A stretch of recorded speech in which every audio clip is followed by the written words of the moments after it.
ರಾಯರು ಎಂದಿಗೂ ಮಾಂಸಾಹಾರಿಗಳು ನನ್ನ ಸೇವೆಯನ್ನು ಮಾಡಬಾರದು ಎಂದು ಎಲ್ಲೂ ಹೇಳಲಿಲ್ಲ.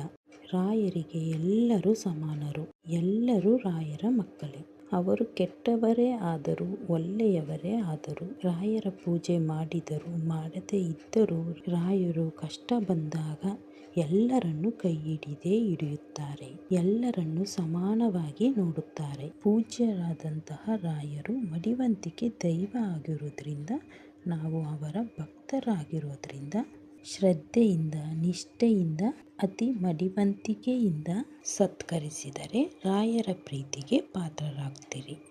ಇದರ ಸಾರಾಂಶವೇನೆಂದರೆ, ರಾಯರಿಗೆ ಎಲ್ಲರೂ ಸಮಾನರು.